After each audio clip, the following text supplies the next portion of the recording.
All right, CFW, let's get going. I'm gonna get my screen on full screen here. There we go. All right. So our Monday, just as usual, the back squat work we've been working on here. To the first half, of the strength today is going to be prepping, getting our squat depth there, getting a few reps in with the back squat, and building up to the weights that we've been used to building up to. So part A is about 6 minutes, 2 to 3 sets, 15 to 30 second plate squat hold, working on the depth, and then 6 to 10 back squats, just working on building in weight. After that, from 6 to 15, every 3 minutes, you're going to do 6 to 12 back squats to 1 rep in reserve. So that means just like you're going close to failure, but you're not going like to max where you're losing form and technique. So simply, again, building off of last week, if you guys have your reps, weights, which you should have it recorded. If not, start recording it and try to see if you can build off of that. If you're newer to this, just keep it pretty light. Modify the positions based on kind of like what makes the best like the most sense for you and where you're at. So for example, I know sometimes with the back squat, it can be hard to like stay nice and upright. So it might be wise to just go with a front squat instead of a back squat so you can really feel that upright position. So make these little tweaks so that you can hold the best positions rather than just doing the movement. Really, it's about building the volume in the legs in this workout than it is about just doing the back squat. After that, the workout is very short, quick one, 8 minutes, 4 strict pull-ups followed by 8 wall balls. So a good little pull and push workout. The goal is going to be like, we're going to train more of the stamina piece of the lower and the upper body. You're going to get that cardio stimulus within this, just going back and forth between that. You'll get the heart rate going up. And the idea is to get 6 to 8 rounds done within the time cap. So a really good workout to get the week started off. Good push and pull, working on pretty much everything in these movements. And the idea again is like try to hit that volume, and it's supposed to be done at a pretty high intensity in those 8 minutes there. From there, we're going to kind of slow the pace down for Tuesday. We got our AMRAP 40 long workout, 400-meter run, 500-meter row, 20/15 cal bike, and then rest 5 minutes in between rounds. So you can compare this to Tuesday, May 19th. Your goal is to keep the same time per round. So if it takes you 5 minutes to finish a round, you want to try to maintain that with plus or minus 10 seconds from one round to the other. The idea is to like work on the repeatability of each round, and that's going to take in part some focus in how hard each round is or how hard you're approaching your round.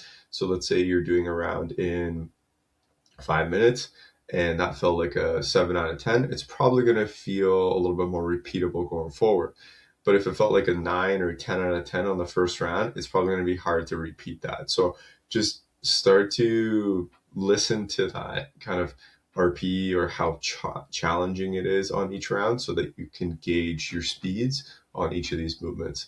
So really mainly is focused on building endurance on these days with hitting each round with good intensity. And then you have like 5 minutes of rest, which is a ton of time to really recoup and actually hit the round with some good intensity. Then our Wednesday workout, we're going to keep our weightlifting skill work continuing on. So this is what we did 2 weeks ago, basically muscle cleans, front squats, tall cleans, and then high hang squat cleans. The idea is like we're just building up to that high hang squat clean. The idea is really to make sure we hit all those positions and identify those areas that maybe we're a little bit weaker at. So I like going in this order because it shines a light on the areas that maybe you're like, oh, okay, I might not be keeping the bar as close, or I might not be pulling the bar as high in these movements. So when you do see those little small little areas to improve on, I would really take the time to focus on that, because if you don't really attack that weakness there, as we get into more and more complexity with the clean and we start going lower to the ground, so pulling the bar from the ground, more of those kind of deficiencies will start to show up more. So this is your time to really clean those up so that when you work up to that full clean, everything is nice and sound, and you don't need to work on or focus on 5 different things as you're doing it. It's maybe one thing at most that you're focusing on as you're doing the clean. So technique and positioning is the goal of today. For those of you more comfortable with these movements, build to an RP8 based on technique. So by the end, you should be at a weight that feels challenging for you. Then the workout, 5 rounds for time, or 5 rounds for reps, not for time. 30 seconds of double unders, 30-second rest, 30 seconds of toes to bar, 30-second rest. And we're going to go through that for 5 rounds. So good workout. Again, a theme of that workout, Annie, where we got double unders and sit-ups this time. This one's going to be double unders and toes to bar. Toes to bar can be kipped if you have it. If not, work on the strict strength of building that, whether it's a knee raise or leg raise. But find that progression for you that for both of these movements, in those 30 seconds, you're moving for a big chunk of that time. Like 80% of the time you're moving. You don't want to be doing 1 rep or only working for 10 seconds and then having to come off the bar or stop double unders. Should be as much work done as possible in those 30 seconds. So choose those progressions in order to hit the stimulus, being that each 30 seconds is done at a high intensity. For numbers too, I would say double unders. Think about somewhere between 40 to 60 double unders in those 30 seconds. And then the toes to bar, we're looking at somewhere between that 10 to 15 reps. Really just depends on how long you can hang on to the bar. I believe you do 30 seconds, you should be around 15 to 20 reps there. But 10 to 15 kind of be on the safer side with that. Thursday is going to be our conditioning day, the low intensity conditioning day, meant to kind of just slow us down but keep the body moving, feeling good. 36 minutes at that easy pace, 1 minute alternating dumbbell clean to press, 3-minute biker row, 1 minute shin box to bridge, 3-minute biker row, 1 minute dumbbell press, bent press at a light weight, and then the 3-minute biker row at the end. So keep it really easy, get a good sweat on this day so that your body's just feeling good going into the following day, which Friday will be our gymnastic strength. We're going to just build off of our older progressions that we've been working on. So previous weeks, the idea of the gymnastic strength is we're building upper body strength with pull-ups and strict handstand push-ups. The format is first minute is 1 to 5 unbroken strict pull-ups, and then the second minute is 1 to 5 unbroken strict handstand push-ups.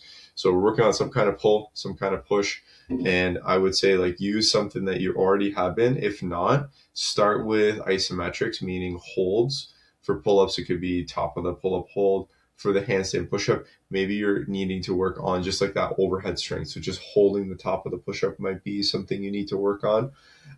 Then the next step for pull-ups and for handstand push-ups could be descents, working on a really, really slow descent to build that downwards portion of the movement. And that's really where you're going to create a lot of strength for yourself. So that's a great start. And then if you do have those pull-ups, work on them. And if you're in that cusp of like kind of progressing forward, make it more challenging. So maybe it's weighted, maybe it's L handstand push-ups or L pull-ups. And then for handstand push-ups, wall facing or adding a deficit, making it more challenging. Just compare to last week and see where you're at. Then we're going to follow up the workout real quick for time, 10 rounds, 100-meter run, 3 burpee box jumps. We're not going to go over the box. So you're going to face the box and you should come down on the same side. 100-meter run, 3 burpee box jumps, quick rounds. We're trying to keep them within 50 seconds to a minute 15. And the idea is to get these 10 rounds done or very, very close to getting them done. This workout is going to be done at that kind of hard intensity. So we want to be moving. You should feel your heart rate up in this, but it's sustainable. It's not like you're going fast for the first 2 rounds and then crashing and burning. It should feel like when you get to round 6, 7, 8, like it's hard and you're close to kind of like falling off, like your speed is kind of slowing down, but you're still trying to push and trying to maintain it. That's like when you've really kind of like paced it well and you're hitting the right intensity. So go hard for the 12 minutes, try to get this done, those 10 rounds, and try to stay within that time cap.